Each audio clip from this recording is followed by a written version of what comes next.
자, 오늘도 말씀을 통해서 같이 함께 은혜를 나누도록 하겠습니다.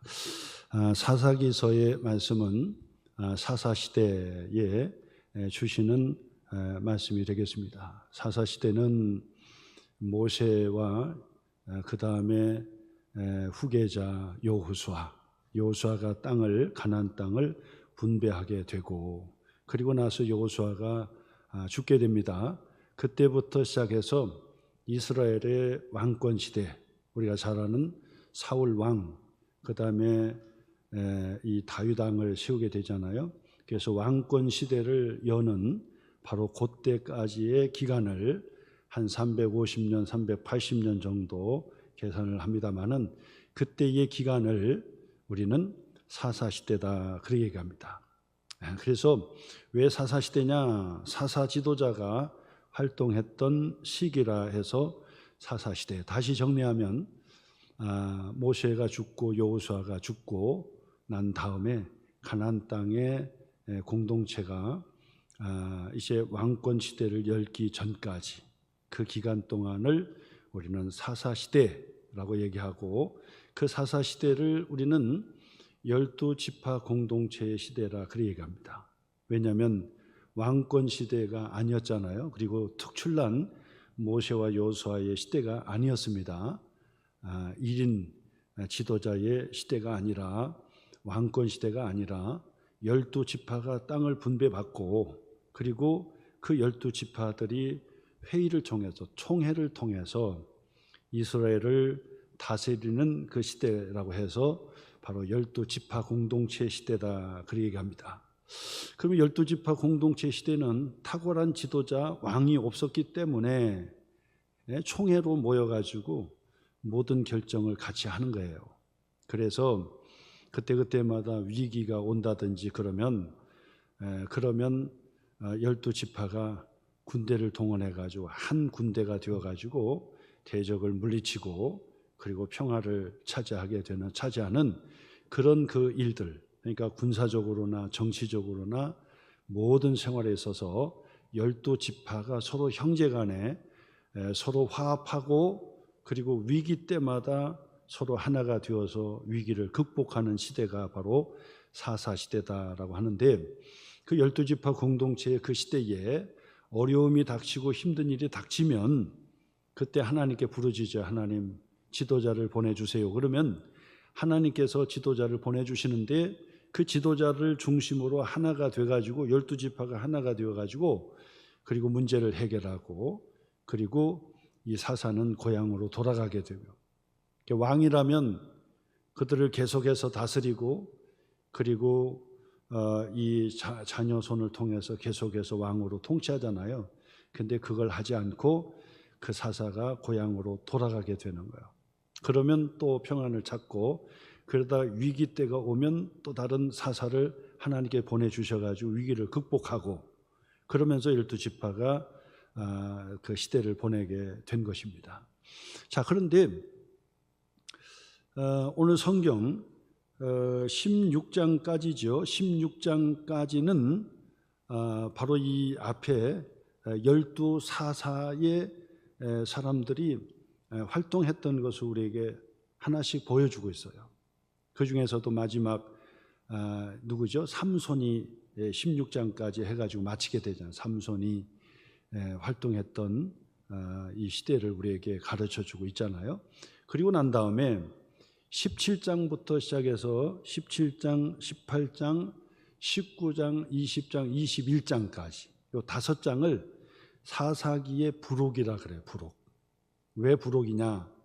그 앞에까지는 사사 삼손의 사사 때까지 기록이 남겨 있고, 그리고 17장부터 마지막 21장까지는 사사의 시대가 어떤 시대였는지를 단적으로 보여주는 샘플을 우리에게 가르쳐 주는 거예요.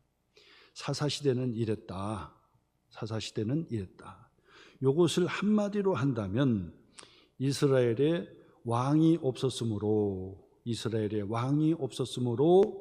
그래서 자기의 소견에 옳은 대로 행하게 되었더라. 이것이 핵심이에요. 이것이.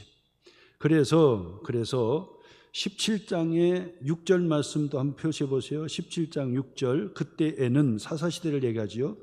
이스라엘에 왕이 없었으므로 사람마다 자기 소견에 옳은 대로 행하였더라. 18장 1절, 18장 1절에 가니까 그때에 이스라엘에 왕이 없었고 19장 1절, 19장 1절도 이스라엘에 왕이 없을 그때에,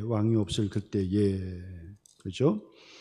그리고 나서 21장 제일 끝에 가서 보세요. 21장 25절이죠. 그때에 이스라엘에 왕이 없으므로 사람이 각기 자기의 소견에 옳은 대로 행하였더라. 그렇게 기록하고 있습니다. 그래서 17장부터 21장까지 이 5장은 이스라엘에 왕이 없으므로 각자는 자기의 소견에 옳은 대로 행하게 되었다. 그래서 이 사사시대는 부패할 대로 부패한 그런 시대였다라고 하는 것을 우리에게 가르쳐 주는데, 사사기의 기록은 누구죠? 사사기의 기록은 누가 했죠? 우리가 잘 아는 대로 사무엘 선지자라고 얘기합니다. 사무엘 선지자가 아니면 사무엘 시대에 또 다른 선지자가 기록했을 것이다. 그럼 우리 편의상 사무엘 선지자가 기록했을 것이다 라고 단정을 하는 거예요. 사무엘이 기록했을 것이다. 그러면 사무엘이 기록했다고 한다면 사사시대의 언제입니까? 초기입니까? 중간입니까? 말년입니까? 사사시대의 마지막이죠.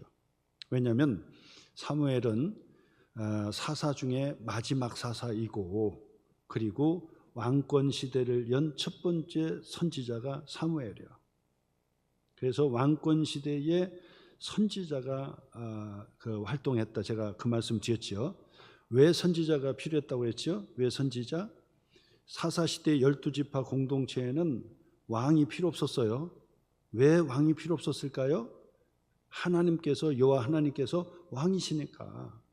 여호와 하나님께서 왕이시고, 그 다음에 탁월한 지도자에 의해서 12지파 공동체로 교회 공동체를 다루면 되는 거였어요. 그러니까 특별히 담임 목사가 필요 없었어요. 담임 목회자가 필요 없어요. 같이 총회로 열어서 하면 되는 거였어요. 근데 문제는 뭐냐면, 보이지 않는 하나님 왕으로 섬긴다고 하지만 이게 안 되더라는 거예요. 안 되더라는 거예요. 그러니까 사사시대가 부패하고 또 계속해서 다람쥐 쳇바퀴 돌듯이 사사시대 때 조금 신앙생활을 하다가 또다시 타락하고, 또다시 우상숭배하고, 또다시 부패하고, 그래서 전쟁을 통해서 하나님께 심판을 받고, 하나님께 부르짖으니까 또 사사를 보내주시고, 그럼 사사를 통해 구원받다가 또 신앙생활 하는 것처럼 보이다가 또 타락하고, 이게 다람쥐 쳇바퀴 돌듯이 계속 그렇게 도는 거예요. 12사사가 등장이 됐지만은 계속해서 그것을 반복했던 것을 보게 돼요. 그러다가 백성들이 마지막 사사 사무엘에게 부탁을 합니다. 우리에게도 왕을 세워서 왕권 시대를 열어주세요. 왕권 시대를 열어달라는 거예요. 왜냐하면 사무엘 사사가 은퇴를 하고 고향으로 가니까 혼란에 빠진 거예요. 그러니까 사무엘 사사에게 더 우리를 좀 다스려달라. 당신이 왕이 돼가지고 우리를 다스려달라. 그러니까 사무엘이 우리는 아니다. 나는 왕이 될 수가 없다. 그러니까 그러면 우리에게 왕을 좀 세워달라. 사무엘이 하나님께 기도하고 왕을 세우는 왕권 시대를 여는 거예요. 왕권 시대를 열면서 본인이 첫 번째 선지자가 되는 거예요.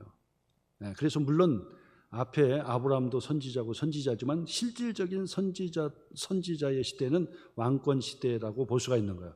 이유가 뭐냐면 왕권 시대를 열었잖아요. 왕을 세웠단 말. 근데 그 왕은 진짜 왕이 아니에요. 하나님, 여호와 하나님이 진짜 왕이시고, 그 여호와 하나님의 진짜 왕을 대신해서 왕으로 이스라엘 백성을 다스리지만은 그가 하나님을 받들어서 말씀으로 다스리는 거예요. 이것이 달라요. 그러니까 인간이기 때문에 왕의 보좌에 앉고 그러면은 군림하게 되고 교만하게 되고, 자기가 하나님께 올라가는 영광을 자기가 다 독차지하게 된단 말이에요. 그러니까 하나님께서 옆에 선지자를 딱 붙여주는 거예요. 그래서 선지자는 사명을 주는 거예요. 사명. 무슨 사명입니까?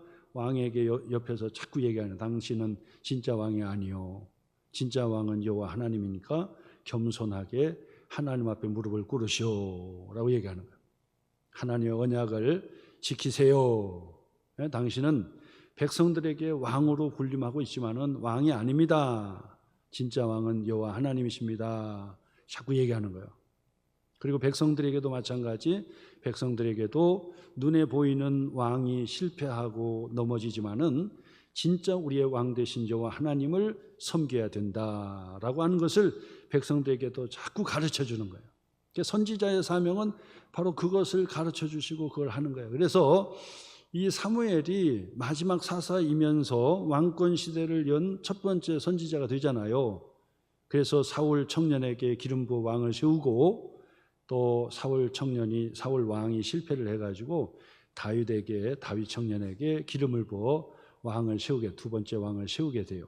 그리고 나서 하나님께서는 다윗과 맺은 언약, 그 언약을 통해서 그 다윗의 영원한 왕권을 약속을 하는데, 그 영원한 왕권의 시대는 곧 다윗의 자손 예수 그리스도를 통해서 하나님의 나라를 통해 영원토록 지속이 된다는 것을 가르쳐주는 말씀이다. 그러니까 성경의 그 말씀을 듣고 그 말씀을 공부하다 보면 너무 재미난 거예요. 보통 재미난 게 아닙니다. 소설은 저리 갔다 오라는 거지. 소설 재미난 거 하고는 비교가 안 돼요. 말씀을 자꾸 보면요, 재미나. 제가 여러분들에게 말씀 다 얘기 못해요. 다 얘기 못해요. 주일도 제가 얼마나 많은 것을 절제하는지 다 말을 못해요. 하루 종일 얘기하라고 해도 너무 재미나고 말씀이 재미나는데 다 얘기 못해요. 저는 그게 너무 아쉬워요. 다 좀 쏟아붓고 싶은데 이게 다 붙지를 못하는 게 아쉬워요. 너무너무 재미난 거예요. 이 왕권 시대나 뭐 이런 시대를 통해서 이 교회 시대, 마지막 시대에 우리에게 주시는 하나님의 그 말씀이 너무 신비하고도 너무 좋아요. 그래서 여러분 말씀을 매일같이 묵상하고 말씀 붙잡아야 돼요. 말씀 하나를 딱 붙잡아요. 우리는 말씀 한 권의 사람, 켈빈의 별명도 말씀 한 권의 사람, 우리가 잘 아는 존 웨슬레도 말씀 한 권의 사람. 그 얘기는 말씀 딱 붙들고 평생을 말씀만 가지고 사는, 말씀만 붙들면 나머지는 하나님께서 책임져 주시고, 말씀만 붙들고 우리는 은혜 받고, 말씀을 통해서 교훈받고, 말씀을 통해서 비전을 갖고, 말씀을 통해서 위로들 받고 힘도 얻고, 말씀을 통해서 책망도 받고, 말씀을 통해서 우리가 바르게 하나님 앞에 서야 된다. 그 말씀 한 권의 사람. 그러니까 반드시 말씀 하나만 붙들어야 돼. 그래서 어떻게 하든지 말씀 하나만 붙들고, 썩을 양식을 가지고 눈 빠지라고 예수님 찾는 어리석은 사람이 되지 말고, 예수님을 먹어야 된다. 예수님의 말씀을 먹어야 된다. 하나님의 말씀을 먹어야 된다. 그래야 영생하도록 주시는 바로 생명의 떡을 먹어야 영생한다. 우리에게 그 말씀 주시는, 그러니까 우리는 세상의 삶과 달라요. 세상의 삶은 하나님이 없으니까 자꾸 썩을 양식을 위해서 막 몸바치고 눈이 셀박하게 아주 그냥 붉게 눈이 충혈되도록 세상을 향하여 쫓아다니는. 근데 우리는 바로 예수 그리스도 중심으로 말씀만 붙들면 나머지는 다 해결해 주신다. 이런 믿음을 가지고 말씀의 은혜를 사모하시고 말씀을 꼭 붙들고, 주여 내게 말씀해 주세요. 말씀해 주세요. 새벽마다 매일같이 하나님 말씀 붙들고 주여 내게 말씀해 주세요. 말씀해 주세요. 그 열방, 지금 에레미야 마지막 하고 있잖아요. 에레미야 열방의 심판을 얘기하고 있는데도 말씀이 뭐라고 했습니까? 열방의 심판의 내용을 통해서 뭘 우리에게 가르쳐 주신다고요?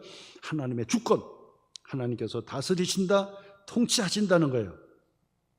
그렇기 때문에 에레미야 마지막까지 열방의 심판을 우리가 메시지를 통해서 우리가 도전받는 게 뭐냐면, 주여 나를 인도해 주세요. 저와 함께 해 주세요. 그 저를 다스려 주세요. 통치해 주세요. 말씀으로 저를 통치해 주세요. 다스려 주세요. 내가 대한민국의 헌법을 지키지 않으면 이건 반역이에요. 반역자고 감옥에 가둬야 됩니다. 예? 그렇잖아요. 하나님의 자녀들이 하나님의 말씀을 순종하지 않으면 반역자예요. 마귀에게, 사탄에게 속한 자예요. 근데 하나님의 자녀들은 하나님의 말씀을 듣게 돼 있어요. 하나님의 말씀을 들어요. 그래서 하나님 말씀 중심으로 붙들고 하나님의 말씀으로 사는 것이다. 하나님의 바로 이 주권적인 하나님의 역사. 그렇기 때문에 주여 나를 다스려 주세요. 나를 인도해 주세요. 우리의 가정을 다스려 주세요. 우리의 자녀들도 통치해 주세요. 다스려 주세요.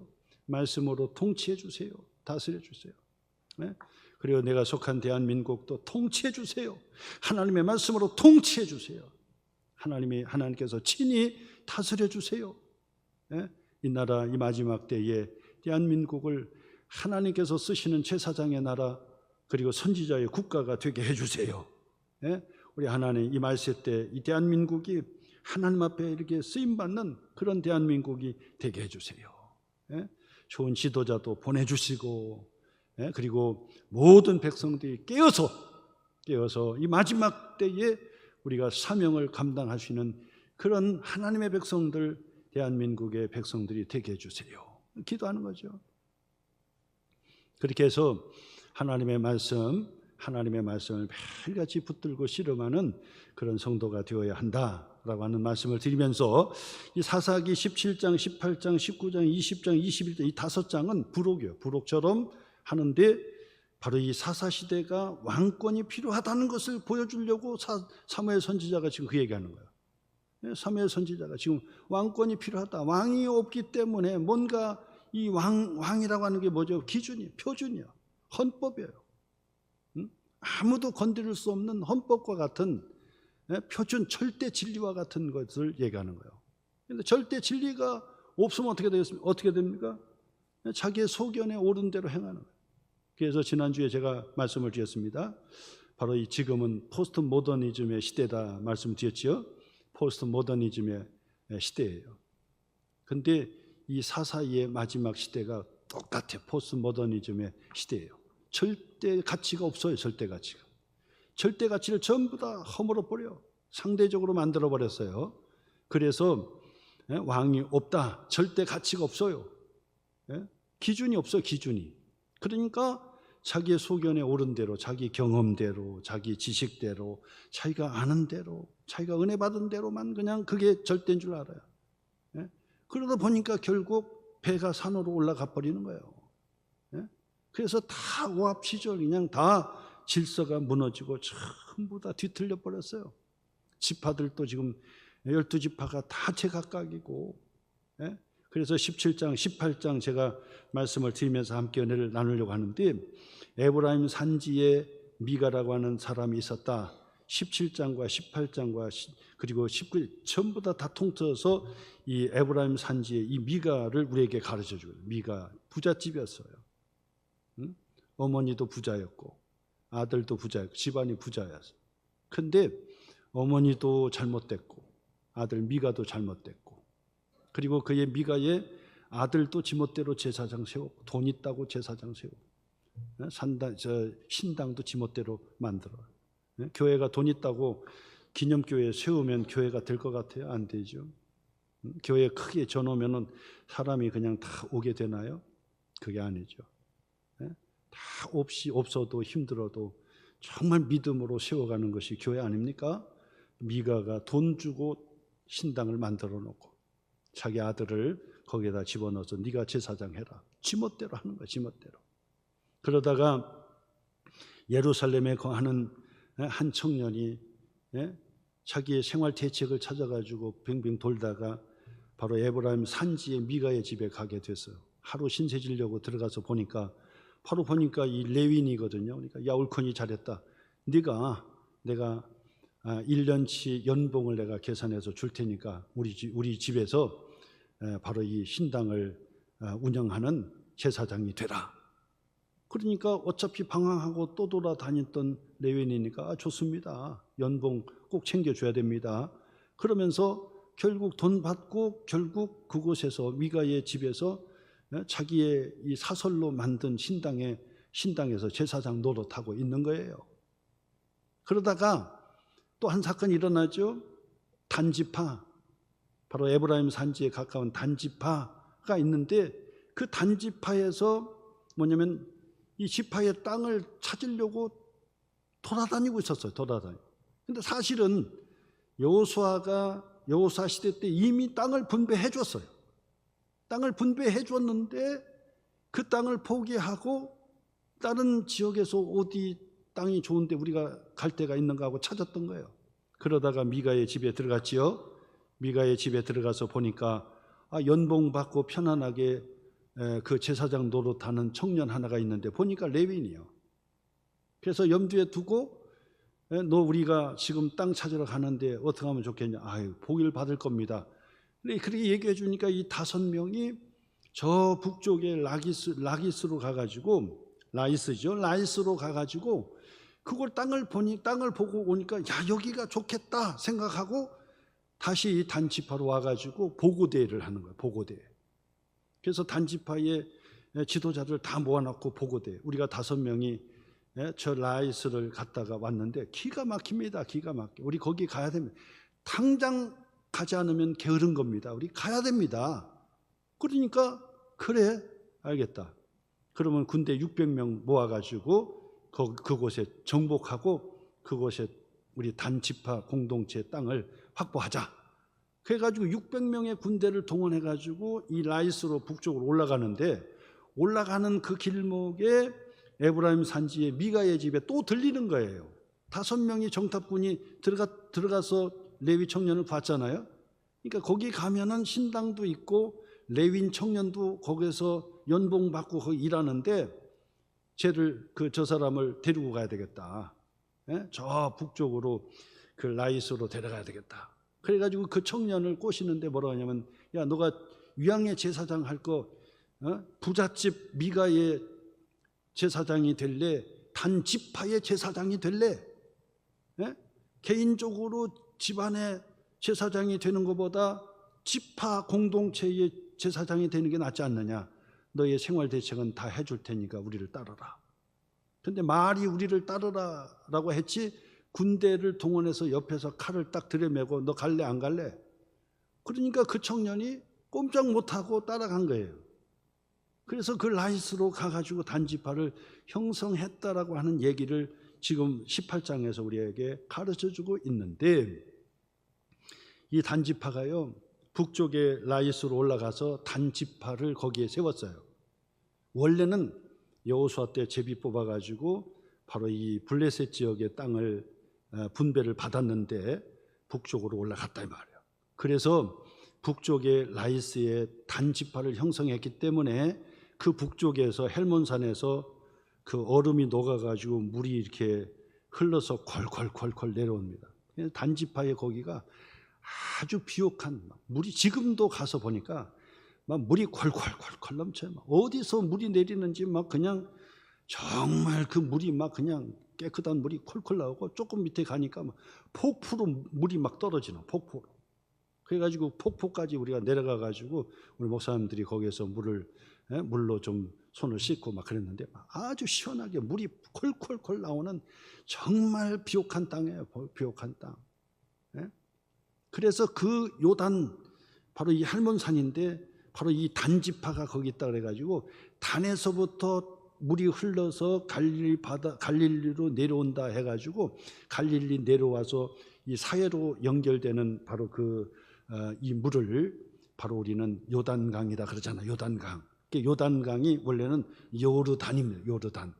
요르라고 하는 것은 어디서부터 흐른다는 뜻이거든요. 그러니까 단지파에서부터 흘러내려온다 해서 요르단이라고, 요단강 그런다고. 그래서 바로 이 시대에 사사 시대에 바로 이 단지파가 북쪽 라이스를 차지하고 그곳에 단지파를 형성했기 때문에 이제 그런 이름도 계속해서 붙여지게 된 것이죠. 자, 그러면 오늘 우리가 함께 은혜를 받을 것은 뭐냐면 이 단지파가 결국 그 라이스로 옮기고 나서부터 어떤 일이 있었느냐? 나중에 이 단지파는요 완전히 무너지게 되는 거예요. 무너지게 돼. 단지파가 무너지게 되는 거예요. 자, 그러면 왜 이 단지파가 이런 그 12지파 중에서 완전히 없어지는 단지파로 될 수밖에 없었을까? 12지파 중에 하나인데 그것도 가장 좋은 땅을 제비 뽑았는데 왜 단지파는 그 12지파에서 사라지는 지파가 됐을까? 그 이유가 어디 있느냐? 오늘 성경의 그 말씀에서 그 단지파가 무너질 수밖에 없었던 것을 몇 가지 살펴보려고 하는 거예요. 그것을 통해서 12지파 중에 단지파가 사라졌다. 그 얘기는 뭐냐면 우리가 신앙생활에 실패할 수 있는 몇 가지 이유를 이 본문 속에서 한번 찾아보자. 단지파를 통해서 함께 생각해 보자. 첫 번째로 18장 1절이죠. 그때 이스라엘이 왕이 없었고 단지파는 그때에 거주할 기업의 땅을 구하는 중이었으니, 이게 거하는 땅을, 기업의 땅을 구하는 중이었으니 이는 그들이 이스라엘 지파 중에서 그때까지 기업을 분배받지 못했다 그랬는데 땅을 확보하지 못했다는 거예요. 그게 뭐냐면 이미 제비를 뽑아가지고 블레셋 땅, 당시 블레셋 땅을 차지하고 있었는데 이 블레셋 땅은 그때 당시 최고 좋은 땅이에요. 최고 좋은 땅을 블레셋 족속이 차지했다는 얘기는 무슨 의미겠습니까? 블레셋 족속이 최고의 강한 족속이었다는, 저쪽에서 내려온 그런 족속이었거든요. 그리스의 바로 이 같은 족속인데 그 이주해 온 족속이라고요. 근데 이 블레셋 족속이 아주 호전적이고 강해요. 강하고. 그래서 다윗과 함께했던 이 골리앗도 바로 이 블레셋에 해당이 되죠. 그러니까 호전적이고 아주 강인한 족속이 블레셋 족속이에요. 그러니까 최고 좋은 땅을 차지하고 있었지요. 근데 여호수아 시대 때 제비를 뽑으니까 단지파가 바로 그 땅을 뽑힌 거예요. 근데 문제는 뭐냐면 이 사사시대를 거치면서 아직까지도 블레셋과 전쟁을 치르지 못하고 뱅뱅 밖으로 돌았다 그 말이에요. 그러니까 그 이유가 뭐냐? 단지파가 무너진 이유 중에 하나를 들라고 한다면 내게 주어진 것이 가장 큰 축복인데 힘들다고 영적 전쟁을 포기했기 때문이다. 단정 짓는 거예요. 결정적인 이유가 거기에 있습니다. 영적 전쟁을 포기하면 망하는 거예요. 이것이 첫 번째입니다. 너무 안타깝지요. 이 단지파는 이미 좋은 땅을 선택을 받은 거예요. 그러면 좋은 땅을 선택을 받았다는 얘기는 뭐냐면 그만큼 힘들다는 얘기죠. 그러니까 힘든 것을 해야 돼, 감당해야 돼요. 근데 그것을 감당하지 않고 쉽게 포기했다는 거예요. 영적 전쟁을 포기했다는 거예요. 여러분, 우리가 신앙생활을 하면서도 하나님께서 우리에게 시험을 주실 때 강한 시험, 어려운 시험은요 반드시 하나님께서 큰 축복 주시려고 감당할 만한 시험을 주시는 거예요. 근데 문제는 뭐냐? 그 시험을 피하는 거예요. 내게 주시는 그 시험을 포기하는 거예요. 포기하는 거예요. 그리고 나서 자꾸 딴 데서 찾으려고 하는 거예요. 딴 데. 이미 하나님께서 내게 복을 주셨는데 딴 데서 자꾸 찾는 거예요. 지금 내게 주시는 가장 큰 축복이 여기 있는데 자꾸 옛날 타령하고 그 다음에 남의 떡을 자꾸 바라보는 거예요. 남의 떡을. 내게 주어진 것이 가장 축복이에요. 생각해 보세요. 단지파는 사실은 제일 좋은 땅을 차지한 거예요. 제일 좋은 땅을 제비 뽑은 거예요. 그래서 믿음으로 싸워서 물리쳐야 되는 거예요. 근데 포기하고 다른 데로 비비 도는 거예요. 비비. 다른 데 좋은 데가 없을까? 다른 데 좋은 데가 없을까? 그런다고. 영적 전쟁을 쉽게 포기하면 안 된다는 거예요. 여러분, 신앙생활에 있어서 교회 생활 어렵습니까? 그 교회에서 이겨내야 복을 받는 거예요. 항상 말씀드립니다. 항상 문제가 있으면 피하려고 하는 사람은 그보다 더 힘든 일을 당하게 돼 있어요. 제가 또 지금까지도 한 경험을 했는데 보니까 참 어리석은 경험을 제가 고백을 하는 거예요. 어리석은 고백. 내게 주어진 축복이 무엇인지를 모르고 자꾸 딴전하는 거예요. 딴전 피우는 거예요. 어리석은 짓입니다. 원망하고 불평하고 만족하지 못하고 자꾸 딴짓하는 거예요. 그러면 인생 허비하고 시간 낭비하고 결국 지나서 보면 그게 좋은 것이었는데, 네? 블레셋 땅이 최고 좋은 땅이었는데 단지파가 사라져버린 거예요. 사라져버려요. 영적 전쟁을 포기했다는 거, 쉽게 포기했다는 거. 여러분 어떻습니까? 여러분에게 지금 닥치는 일이 힘들다 그러면 하나님께서 하나님의 사랑하는 자녀에게 그걸 감당할 만한 시험을 주신 거예요. 반드시 축복을 주시려고 그걸 감당하라고 주신 것인데, 문제는 뭐냐면 그걸 너무도 쉽게 포기하려고 하는 거예요. 너무 어렵다고 포기해. 근데 그걸 이겨내야 돼. 반드시 그 걸림돌이 오면 그거를 걸림돌 치워버리든지 뛰어넘든지 막 뭘 해야지. 힘들 일이 있다면 뒤에 피하고, 힘든 일이 있다면 다른 데로 피하고, 힘든 일이 있으면 다른 데 피하고, 단지파처럼 없어지는 지파가 돼버리는 거예요. 영적 전쟁에 완전히 포기했다 그 말. 자, 그 다음에 두 번째로는 뭐냐면요, 이 5명을 대표로 뽑아가지고 라이스로 올려보냈거든요. 근데 라이스를 가서 보니까, 라이스를 정탐하고 보니까 그 라이스는 제가 말씀드렸잖아요. 지금도 가서 보면요, 정말 탐날 정도로 물이 콜콜콜콜, 폭포가 그냥 콜콜콜콜 나오는 거예요. 너무 좋은 땅이에요, 진짜로. 예? 근데 이 정탐꾼들이 가서 보니까 이 라이스에 반한 거예요. 근데 하나님께서 우리에게 주신 이 제비 뽑아가지고 주신 것이 아니에요. 제비 뽑아가지고 당첨된 게 아니라고. 하나님이 주신 것이 아니에요. 근데 가서 보니까 라이스가 너무나도 좋은 거예요. 너무나도 좋아. 근데 오늘 7절 말씀부터 보세요. 한번 좀 체크를 해보셔야 되는데, 7절, 이에 5명이 떠나 라이스에 이르러 거기 있는 백성을 본즉 염려 없이 거주하며, 그 백성들 보니까 염려가 없이 거주하며, 시돈 사람들이 사는 것처럼, 시돈은 바로서 그쪽 지중해 쪽으로 멀리 떨어진 그런 그 족속인데, 시돈 사람들이 사는 것처럼 평온하며, 예? 그 다음에 안전하니. 그럼 거기서 세 가지 찾을 수 있죠? 염려 없고 평온하고 안전하고. 기가 막힌 땅이죠. 염려가 없어, 거기 사는 사람들은. 왜? 물이 잘 나오고 뭐 농사도 질 수 있고 뭐 다 할 수 있으니까. 지금 가도 탐이 나는 지역인데. 그리고 평온해. 주변 나라하고 싸울 여지가 없어요. 너무 멀리 떨어져 가지고 고립돼 있으니까 평온해요. 전쟁할 필요도 없어요. 그리고 안전해요. 그 땅에 부족한 것이 없으며 부를 누리며, 거기 나오죠. 또 부를 누리며, 경제적으로도 풍요해. 부를 누리며. 시돈 사람들과 거리가 멀고, 이 시돈 사람과 싸워야 되는데 시돈 사람들은 좀 멀리 떨어져 있어. 전쟁할 필요도 없어. 싸울 필요도 없어.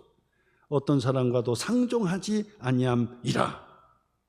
그들이 소라와, 그래서 돌아와서 9절 보고대를 하죠. 이르되, 돌아와서 일어나 그들을 치러 올라가자. 우리가 그 땅을 본즉 매우 좋더라. 매우 좋더라. 너희는 가만히 있느냐? 나가서 그 땅 얻기를 게을리하지 말라. 우리가 가면 평화로운 백성을 만날 것이요, 그 땅은 넓고 그곳에는 세상에 있는 것이 하나도 부족함이 없느니라. 하나님이 그 땅을 너희의 손에 넘겨주셨느니라 하는지라. 보고대를 통해서 갔다 와가지고 보고하기를, 너무 좋은 땅이다. 우리가 지금 빨리 가지 않으면 게으른 거다. 근데 거기는 평안이 있고 또 경제적으로도 넉넉하고 걱정 근심 없이 살 수 있는 곳이다. 그곳에 가자는 거예요. 이 단지파가 두 번째 선택한 게 뭐냐면 편안한 것을 선택한 거예요. 사실 그곳에 가가지고 600명의 군대를 동원해가지고 갔지만 사실은 전쟁할 것도 없어요. 거기는 전쟁할 것도 없어. 그냥 내주는 거예요. 그냥 내주는. 전쟁할 것도 없어요. 그냥 가면 이기는 거예요. 그냥 끝나는 거예요. 전쟁할 것도 없어. 싸울 것도 없어요. 갈등할 것도 없어요. 네? 같이 대화할 것도 없어. 그냥 끝나는 거예요. 가면 되는 거예요. 가면 되는 거. 너무 쉬운 결정을 했다는 거예요. 쉬운. 단지파가 역사적으로 무너졌던 이유는 뭐냐면 그들의 결정에 너무 쉬운 결정을 했다는 거예요. 어려운 결정을 하지 않고 쉬운 결정.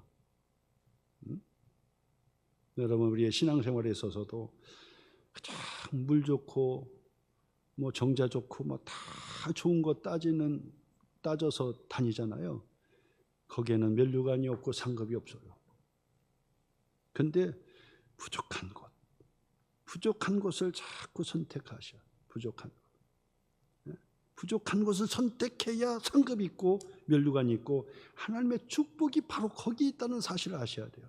여러분, 우리가 갈등을 하고 또 마음 속상해하고 그렇게 하는 모든 것들이 어찌 보면 하나님의 축복이라는 사실이에요.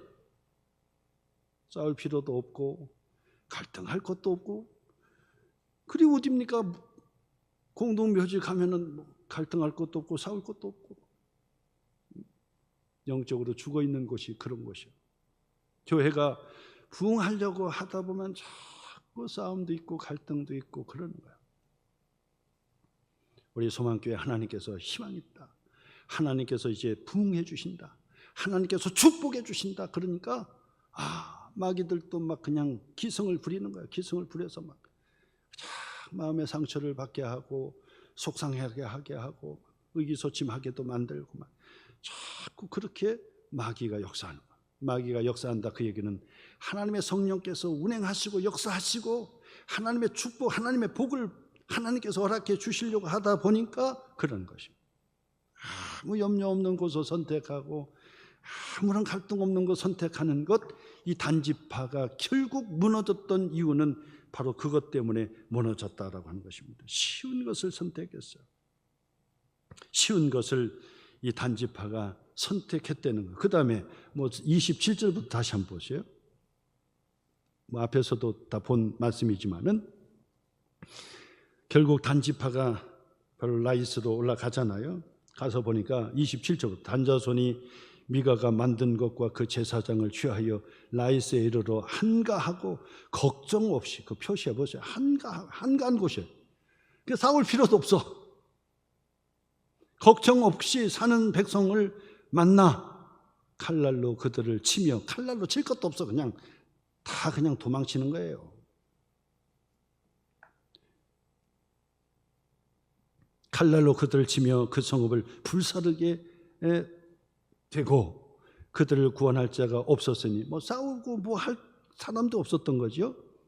그 성읍이 베드로호 가까운 골짜기에 있어서 시돈과 거리가 멀고, 시돈은 그 지중해 해안 쪽으로 있는, 우리가 잘 아는 아합 시대의 그 이세벨의 고향이 바로 이 시돈 아닙니까? 시돈, 바알의 우상 숭배의 본거지라고 할 수 있는 것이 바로 아주 거기는 이 해안 지역이니까 돈도 많고 부유하고 그러면서도 강하고 우상 숭배에 빠지고 그런 데인데 그거하고도 멀어요.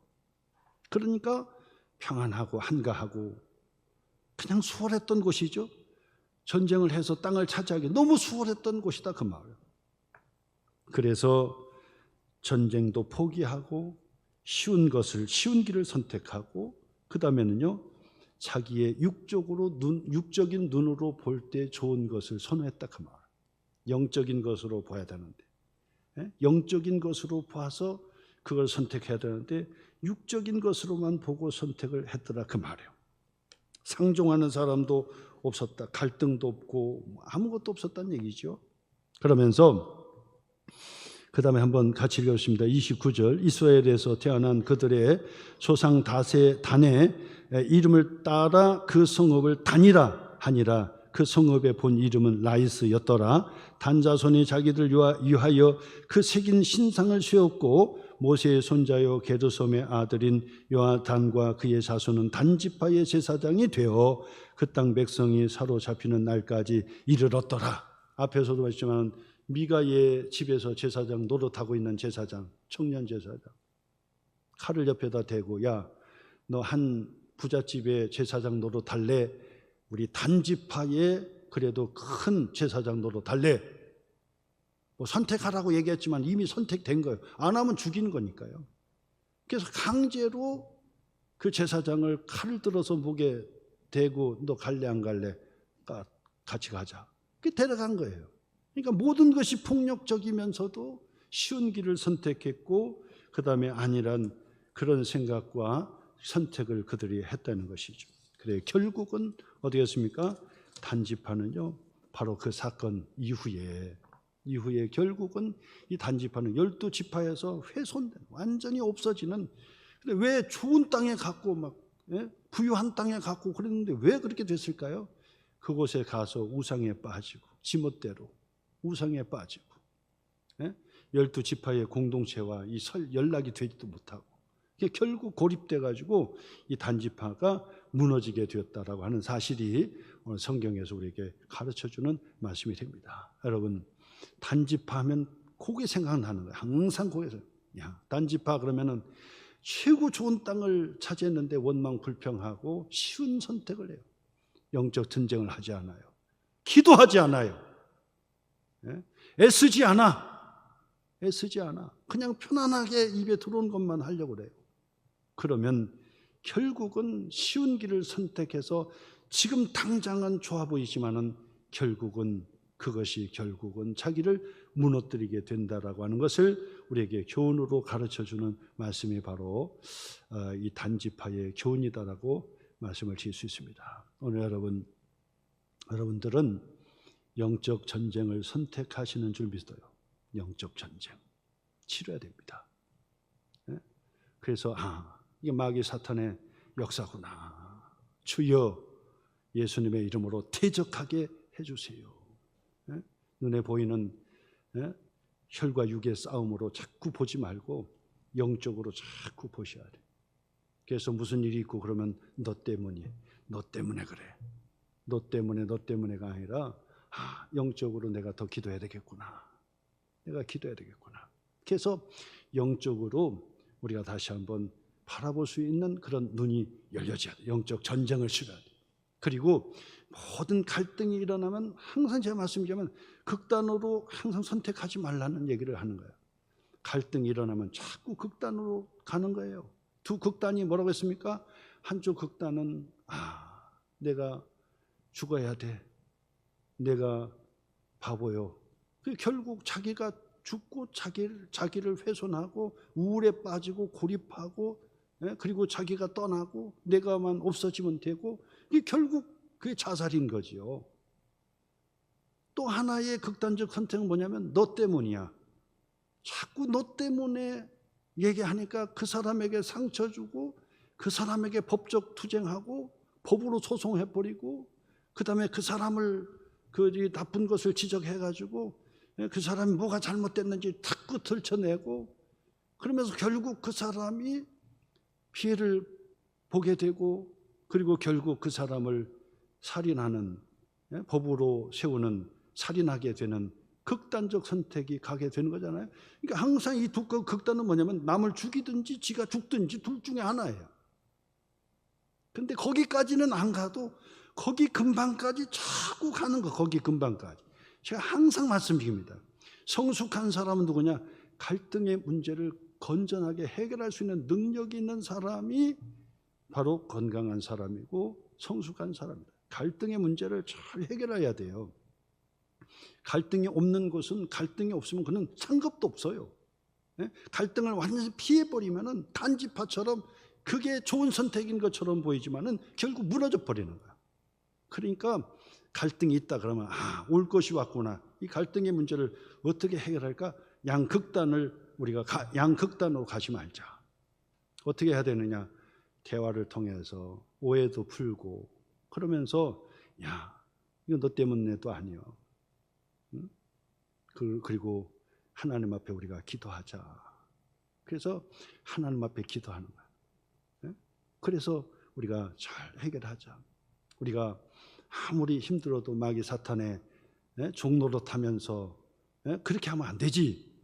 그러면서 우리가 기도해서 승리하자. 그래서 가정의 갈등의 문제도 그렇게 해결하고 교회의 갈등의 문제도 그렇게 해결해야 되는 거예요. 쉬운 길을 선택하고 영적 전쟁 포기하고 좋은 것, 눈에 보이는 것만 자꾸 추구하고 그러면 대번 마귀에게 쏟고 실패하는 것이라는 거예요. 그리고 양극단으로 치우치지 마라. 그래서 갈등의 문제를 해결하는 사람이 유능한 사람, 참 멋진 사람이죠. 갈등의 문제를 잘 해결하는 거예요. 오늘도 여러분 늘 우리에게 있는 갈등의 문제, 선택의 문제에 있어서 우리가 피하지만 말고 그걸 긍정적으로 해결해 가는 저와 여러분 모두가 되시기를 주님의 이름으로 축복합니다.